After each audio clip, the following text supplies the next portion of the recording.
तो मैं अभी रूपकुंड लेक पर हूँ, लेकिन वो यहाँ वापस आ गया है। सारे लोग मारे जा चुके हैं। वो अब मुझे ढूंढ रहा है क्योंकि क्योंकि क्योंकि अगली बारी मेरी है।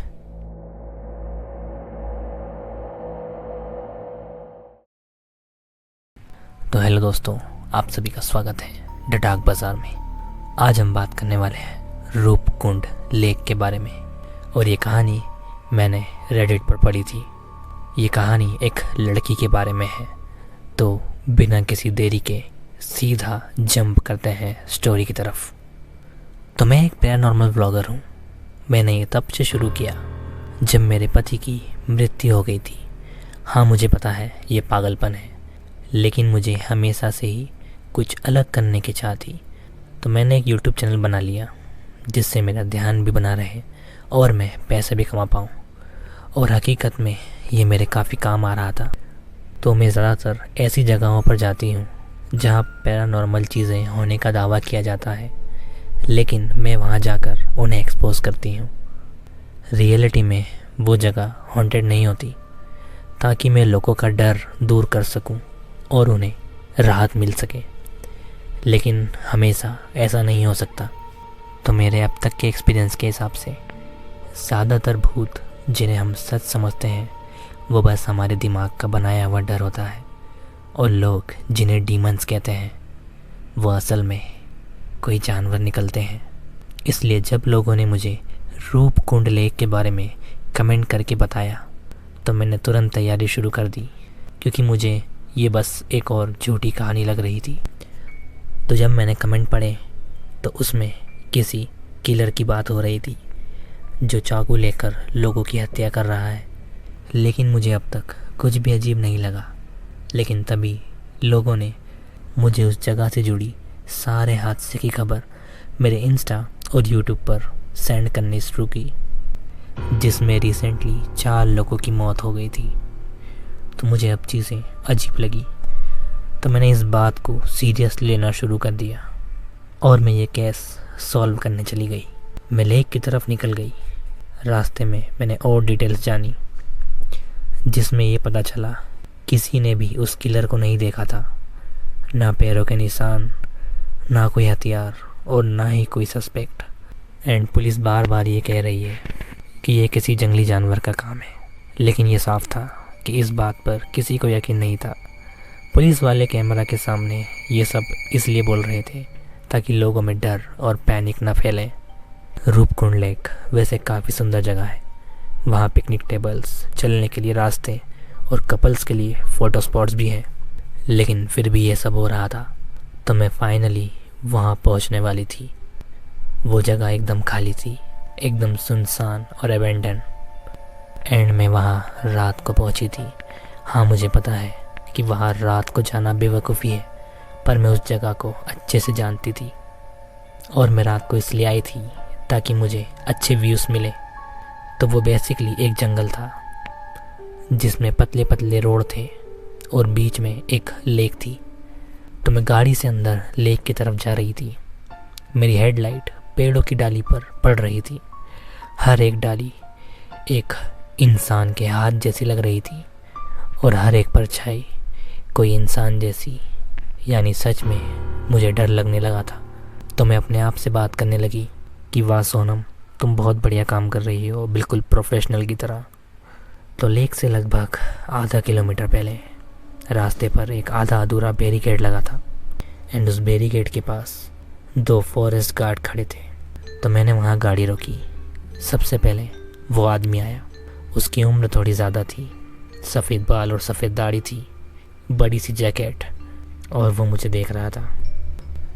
और उसने मुझे देखकर ऐसा लुक दिया जैसे वो बहुत डिसअपॉइंटेड था, क्योंकि वो मेरे आने से बिल्कुल भी खुश नहीं था। उन्होंने मुझसे कहा कि आगे का रास्ता बंद है। मैंने कहा हाँ, मैंने देखा। उन्होंने कहा गाड़ी घुमाओ और वापस चली जाओ। मैंने कहा मैं तो बस देखना चाहती थी कि अंदर क्या है, लेकिन उन्होंने मुझे मना कर दिया। मैंने अपने आप से कहा शायद ये अब मुझे अंदर तो नहीं जाने देंगे। तभी दूसरी गार्ड आई वो मेरी ही जितनी उम्र की थी, एक लेडी ऑफिसर। उसने कहा, अरे तुम तो वही सोनम हो ना जो हॉन्टेड जगहों पर जाकर उन्हें एक्सपोज करती है। मैंने स्माइल की, हाँ मैं वही हूँ। लेकिन तभी वो आदमी बोला, तुम कोई भी हो, तुम्हें यहाँ से जाना होगा। तभी उस लेडी ने भी कहा, ये सही कह रहे हैं, तुम आज रात अंदर नहीं जा सकती। मैंने कहा, मेरा कोई इरादा नहीं है प्रॉब्लम खड़ी करने का, लेकिन मैं मनी मन में सोच रही थी कि रियलिटी यही है कि मैं यहाँ एक प्रॉब्लम बनकर खड़ी हूँ। तभी उस लेडीज़ गार्ड ने कहा, यहाँ लोग मर रहे हैं, पुलिस ने हमें ये रास्ता बंद करने को कहा है, हमें नहीं पता ये कौन कर रहा है, कोई इंसान, कोई जानवर या कोई पागल इंसान जो अपने हाथों में चाकू लेकर छिप कर बैठा है। मैंने कहा, कोई भालू भला हाथ में चाकू का इस्तेमाल नहीं कर सकता। वो मेल गार्ड मुझे घूर रहा था कि मुझे अभी भी मजाक सूझ रहा है। तभी उस लेडी ऑफिसर ने मुझसे फिर से कहा कि तुम्हें डर नहीं लग रहा। मैंने कहा, हाँ मुझे भी डर लगता है, लेकिन डर का वो मतलब नहीं होता जो लोग समझते हैं। डर हमेशा आपको भगाता नहीं, कभी कभी आपको बहुत ज़्यादा फोकस्ड भी बना देता है। और कहा, इसलिए ही मैं ऐसी चीज़ें करती रहती हूँ। लेकिन उस लेडी ने फिर भी कहा कि प्लीज़ तुम घर चली जाओ। उसका ऐसे कहना लगभग असर कर गया था, क्योंकि मेरा मन बदल ही गया था कि मैं वापस चली जाऊँ, क्योंकि उसने ये बात फ़िक्र के साथ कही थी, ना कि किसी ऑर्डर की तरह। लेकिन मैं ऐसे ही घर नहीं जा सकती थी, क्योंकि इसके बाद मुझे एक हफ्ते के लिए बाहर जाना था। इसलिए जो करना था आज ही करना था। तो मैंने एक समझदार इंसान की तरह अपनी गाड़ी घुमाई, एटलीस्ट उन गार्ड्स को दिखाने के लिए। उनसे बाय किया और वहाँ से चली गई। लगभग आधा किलोमीटर दूर अपनी गाड़ी पार्क की और पैदल पैदल जंगल के बीच वाले रास्ते से मैं उस लेक की तरफ बढ़ने लगी। मुझे पता है ये भी एक बहुत बड़ी बेवकूफ़ी है, पर मुझे ये करना ही था। मेरे पास मेरा phone, flash, camera, paper spray और जेब में एक छोटा सा पाउच था। सच कहूँ तो वो पाउच ही कारण है जिसके लिए मैं वहाँ आई थी। तो रूपकुंड लेक मेरे लिए कोई नई जगह नहीं है। मैं यहाँ पहले भी आ चुकी हूँ, सालों पहले, अपने हस्बैंड के साथ, जो अब मर चुके हैं। वैसे भी वो ऐसे नहीं थे जैसे सब उन्हें समझते हैं। शॉर्ट में कहूँ तो एक एब्यूसिव और डरावने इंसान, जिनसे हमारे बच्चे भी डरते थे, क्योंकि उसने डिवोर्स लेने के बाद भी मेरा पीछा नहीं छोड़ा था, क्योंकि उसने हमारी ज़िंदगी नर्क बना के रखी थी। इसलिए उसके मरने पर भी मुझे ज़रा भी दुख नहीं हुआ। तो मैं यहाँ 4 साल पहले जब आई थी, मैंने डार्क वेब से एक जादू टोने का सामान मंगवाया था। हाँ, एक और बेवकूफ़ी, पर मुझे इसकी ज़रूरत थी उस आदमी से फ्री होने के लिए। तो उसमें इंस्ट्रक्शंस थे। सबसे पहले उस इंसान के बाल, कपड़े या स्किन का टुकड़ा लेकर आओ और उसे इस पानी में डाल दो, फिर वो मंत्र कहो और तुम्हारा काम हो जाएगा। तो मैंने उसकी एक पुरानी घड़ी, इस्तेमाल की हुई घड़ी यूज़ की, जो वो मेरे घर पर भूल गया था। तो मैं उस लेक पर गई, किनारे पर उस घड़ी को पानी में डाला और वो मंत्र कहा। उस इंस्ट्रक्शन में लिखा था कि ये मंत्र मेरे लिए एक एंजल को भेजेगा जो मेरी हिफाजत करेगा। और ठीक 2 दिन बाद ऐसा हुआ भी था। मेरे पति की मौत हो गई थी सडन हार्ट अटैक से, लेकिन मुझे लगा था कि वो एक नेचुरल डेथ है, क्योंकि मुझे बाद में एहसास हो गया था कि काला जादू वगैरह कुछ नहीं होता। एंड क्योंकि मेरे पति अपने आप मरे, ना कि मेरे जादू से। लेकिन अब यहाँ लोग मारे जा रहे हैं। और वो पाउच में वही घड़ी है जो मैंने 3 दिन पहले ही उस तालाब से वापस निकाली है, ताकि मैं उस मॉन्स्टर को वापस भेज सकूं। तो रास्ते में अंधेरा था, पत्तियाँ, कीचड़ और पेड़ की डालियों के बीच में से मैं चलती जा रही थी। चलते चलते मैंने एक आवाज़ सुनी जो बिल्कुल धीरे से आई थी। लेकिन मुझे समझ नहीं आई। तो मैं बिना रुके चलती जा रही थी। तभी मुझे फिर से आवाज़ आई और अब मुझे समझने में देर नहीं लगी कि वो मेरा नाम था जो कोई ले रहा था। मैं रुक गई क्योंकि ये आवाज़ जानी पहचानी थी। ये आवाज़ उसकी थी, मेरे हस्बैंड की। मैंने अपना हाथ सीधे उस पाउच पर रख लिया जिसमें वो घड़ी थी। मेरी सांसें तेज थी और मैं सोच ही रही थी, तभी किसी ने मेरा हाथ पकड़ लिया। मेरे मुंह से बहुत तेज आवाज़ निकली। मैं बहुत ही डरी हुई थी और मैं नहीं देखना चाहती थी कि मेरा हाथ किसने पकड़ा, लेकिन मुझे देखना पड़ा।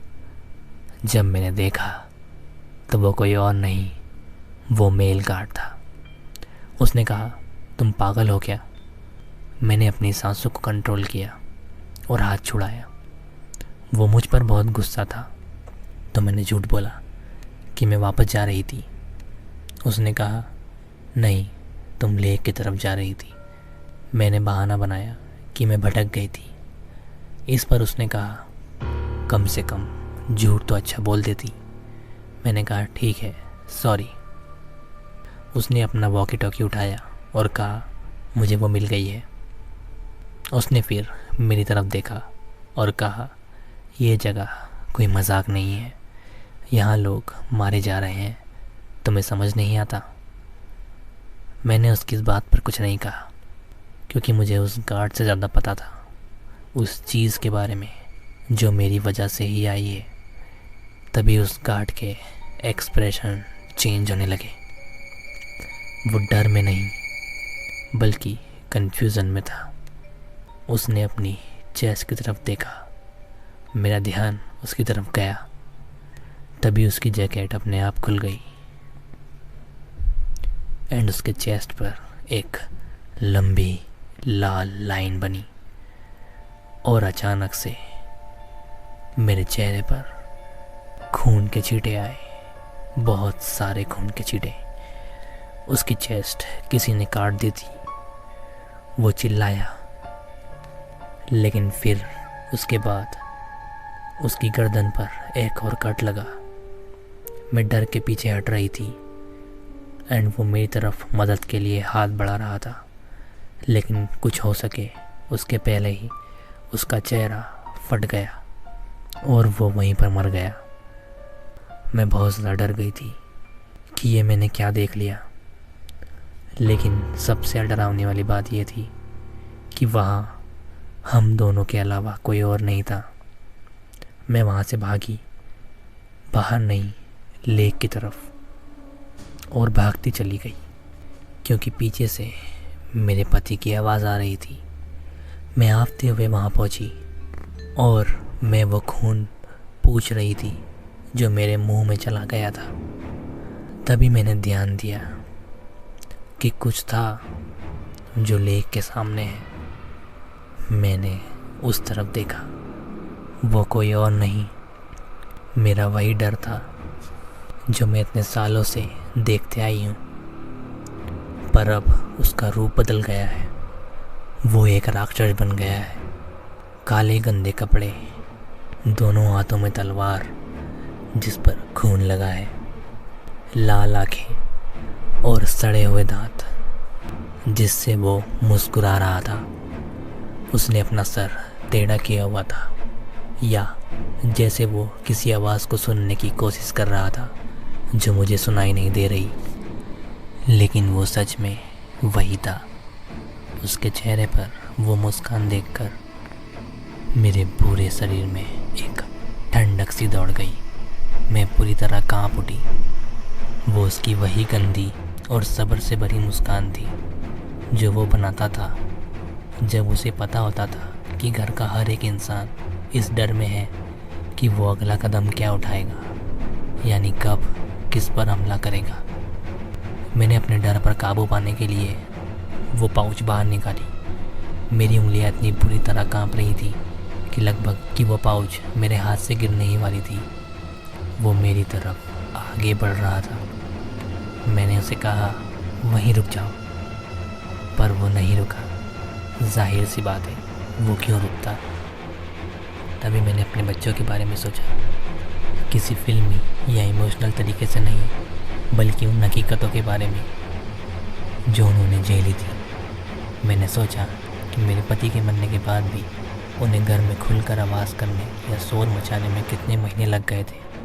वो आज भी कितना जल्दी डर कर सॉरी बोल देते हैं, और जब भी लोग आपस में बहस करते हैं वो आज भी डर के मारे लगातार दरवाजे की तरफ देखते रहते हैं कि कहीं मेरे हस्बैंड वापस ना आ जाए।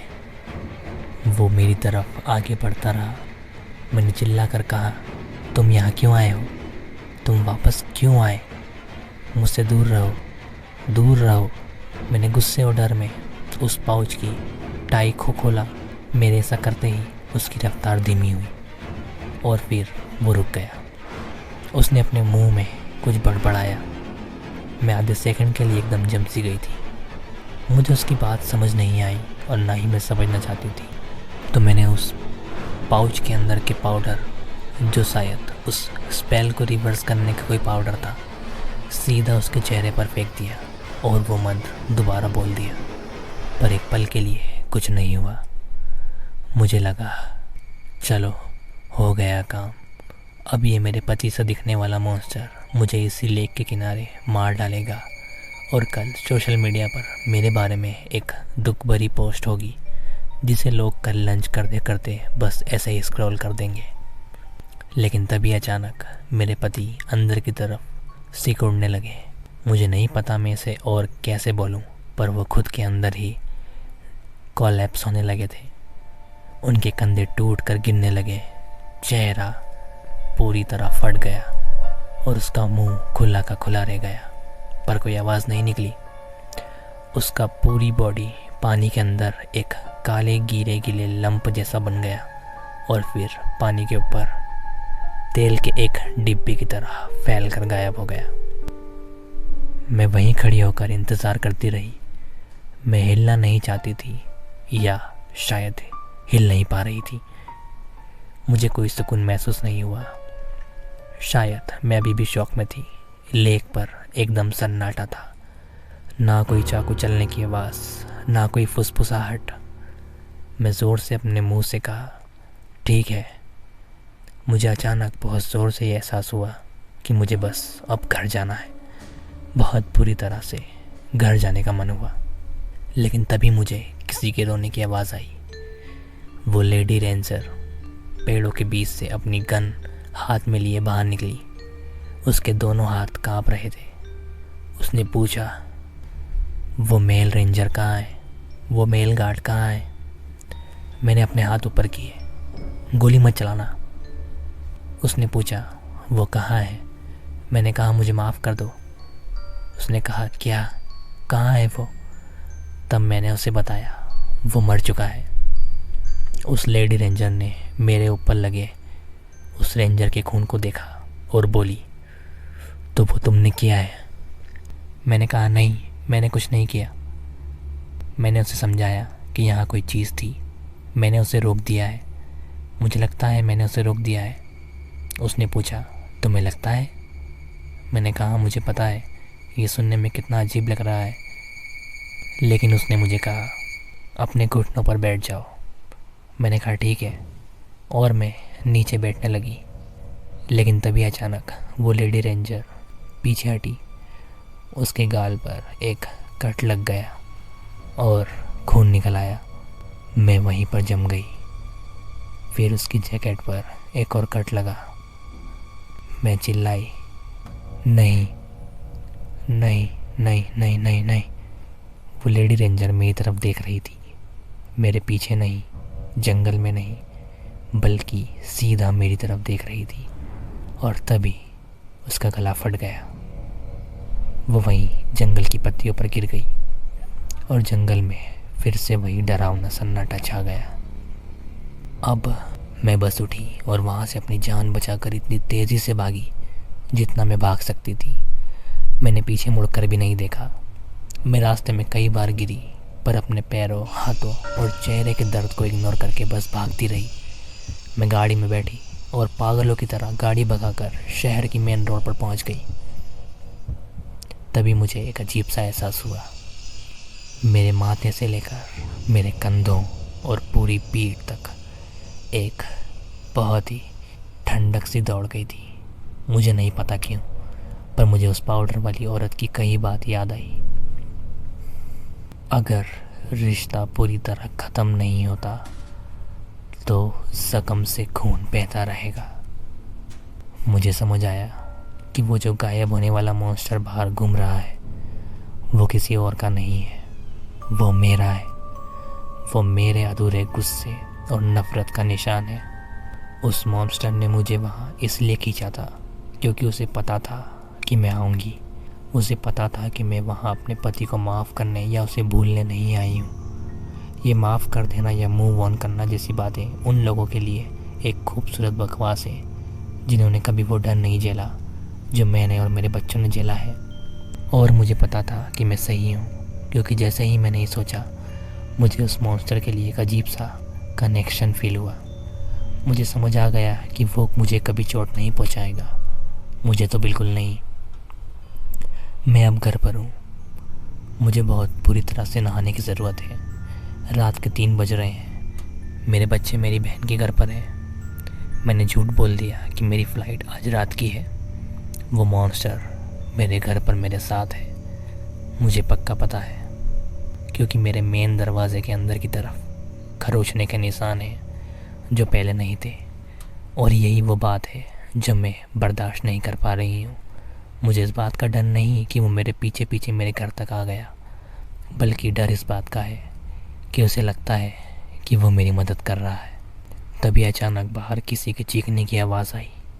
एक असली चीख, छोटी, दर्दनाक और जो बहुत जल्दी बंद हो गई गला कटने की वजह से। वो आवाज़ हमारे पड़ोस में रहने वाले खड़ूस अंकल की थी। वही अंकल जो मुझे घूरता रहता था जब मैं गार्डन में होती थी। यानी उस इनविजिबल मॉन्स्टर ने पड़ोसी को भी मार डाला क्योंकि उसे लगा कि वो मुझे परेशान कर रहा है। और अब मेरे पास कोई और चारा नहीं। जब तक मैं मरूंगी नहीं, ये मॉन्स्टर मेरे साथ ही रहेगा और शायद मेरे मरने के बाद ये मुझे अपने साथ उस नर्क में ले जाएगा। सो हेलो गाइस, ये थी आज की स्टोरी। अगर आपको स्टोरी पसंद आई और अगर आपने वीडियो यहाँ तक देख ली है तो दिल से बहुत बहुत धन्यवाद। एंड प्लीज़ वीडियो को लाइक करें, चैनल को सब्सक्राइब करें एंड एक छोटा सा कमेंट कर दें। भाई कितना ही टाइम लगेगा, आपको बस एक क्लिक करना है। सो प्लीज़ कर दीजिए, it means a lot. And मिलते हैं आपसे अगले सैटरडे को नई कहानी के साथ। Bye bye.